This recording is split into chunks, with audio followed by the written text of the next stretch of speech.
ദിവസം ക്ലീൻ ചെയ്തു. അപ്പൊ എന്റെ കൂട്ടുകാരൻ പറഞ്ഞു, അങ്ങനെയാണെങ്കിൽ നീ ക്ലീൻ ചെയ്യുന്ന ഒരു വീഡിയോ ആയിട്ട് ചെയ്യാൻ പറഞ്ഞു.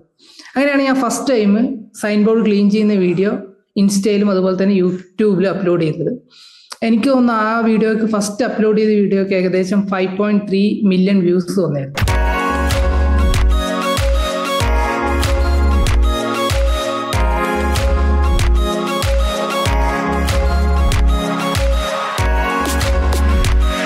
ഒരാള് ഈ ഒരു സൈൻ ബോർഡ് ഞാൻ ഒരു വട്ടം ക്ലീൻ ചെയ്യുമ്പോൾ ഒരാളുടെ എങ്കിലും ജീവൻ രക്ഷിക്കാൻ കഴിയുന്നുള്ള ഒരു കോൺഫിഡൻസ് എനിക്കുണ്ട്.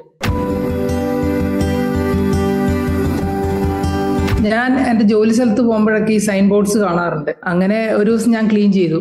അതായത് നമ്മുടെ നാട്ടിൽ ഇങ്ങനെ സൈൻ ബോർഡ് എപ്പോഴും വൃത്തിയില്ലാതെ കിടക്കുന്ന എപ്പോഴും കാണാറുണ്ട്. മീൻസ് എന്താ പറയാ, കാട് കയറിയിട്ട് അല്ലെങ്കിൽ ഡസ്റ്റ് ആയിട്ട്, പിന്നെ അതൊരു ആർക്കും ഉപയോഗമില്ലാത്ത ഒരു രീതിയിൽ പലപ്പോഴും ഈ സൈൻ ബോർഡ്സ് കിടക്കുന്ന കണ്ടിട്ടുണ്ട്. ഞാൻ ജോലിക്ക് പോകുന്ന ഇടം എന്ന് പറയുന്നത്, നമ്മുടെ നാടെന്ന് പറയുന്നത് ഒരു മലയോര മേഖലയാണ്. പ്രത്യേകിച്ച് വളവും കുന്നും കയറ്റവും ഇറക്കമൊക്കെ ഉള്ള ഒരു നാടാണ്. അപ്പൊ സൈൻ ബോർഡുകളുടെ ഇമ്പോർട്ടൻസ് എന്ന് പറയുന്നത് വളരെ പ്രധാനപ്പെട്ടാണ്. കാരണം ഇപ്പൊ ഒരു വളവുള്ള സമയത്ത് യാത്രക്കാർ അല്ലെങ്കിൽ ഡ്രൈവറിന് കുറച്ചുകൂടി ഇൻഫർമേഷൻ കിട്ടേണ്ടതാണ്. അവിടെ ഒരു വളവുണ്ട് അല്ലെങ്കിൽ അവിടെ ഒരു ഹമ്പ് ഉണ്ട് എന്നുള്ളത് ഈ ഒരു ഇപ്പൊ രാത്രി യാത്ര ചെയ്യുന്ന കേസിലായാൽ പോലും ഈ ഒരു വെളിച്ചം, അതായത് കാറിന്റെ വെളിച്ചം തട്ടിയിട്ട് റിഫ്ലക്ട് ചെയ്തിട്ടാണ് ഈ സൈൻ ബോർഡ് കാണാൻ പറ്റുന്നത്. ഇങ്ങനെ ഒരു സൈൻ ബോർഡ് ഉണ്ട് അല്ലെങ്കിൽ തൊട്ട് മുമ്പ് ഇങ്ങനെ ഒരു ഹമ്പ് ഉണ്ട് അല്ലെങ്കിൽ ഒരു വളവുണ്ട് എന്നുള്ള കാര്യം മനസ്സിലാകുന്നത്. സോ ഇൻ കേസ് ഇതിങ്ങനെ അഴുക്കാകുന്ന സമയത്ത് അല്ലെങ്കിൽ ഇത് ഡ്രൈവർക്ക് കാണാൻ പറ്റാത്ത സമയത്ത് പല അപകടങ്ങളും സംഭവിക്കുന്നുണ്ട്.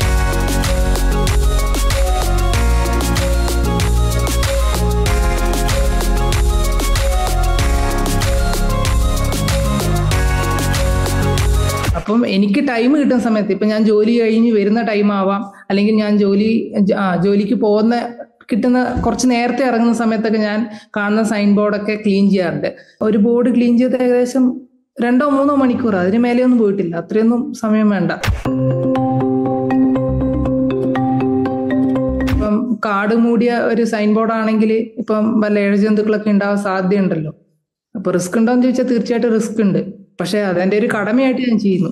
അത് 1-2 വീഡിയോസിൽ മാത്രമേ ഗ്ലൗസ് ഇട്ടിട്ടുള്ളൂ. പിന്നെ കമന്റ് ചെയ്തതിനു ശേഷമാണ്, അതായത് എന്റെ ഫോളോവേഴ്സ് കമന്റ് ചെയ്തിട്ടുണ്ട്, സേഫ്റ്റി ആയിട്ട് ഗ്ലൗസ് ധരിക്കും എന്നൊക്കെ കമന്റ് ചെയ്തിട്ടുണ്ട്.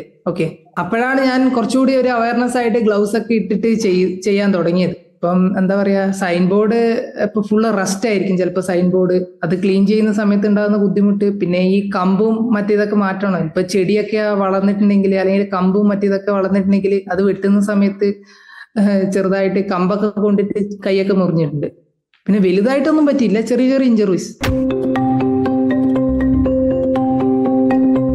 തോന്നുന്ന ഒരു ഷാമ്പു ഉണ്ടെങ്കിലും അല്ലെങ്കിൽ ജസ്റ്റ് ഒരു തുണി ഉണ്ടെങ്കിലും ഒരു ക്ലോത്ത് ഉണ്ടെങ്കിൽ ജസ്റ്റ് ക്ലീൻ ചെയ്യാവുന്നേ ഉള്ളൂ. ഇല്ലെങ്കിൽ ഞാൻ കാണുന്ന സമയത്ത് അവിടം വരെ പെട്രോൾ അടിച്ചു പോകാനുള്ള ചെലവ് മാത്രം.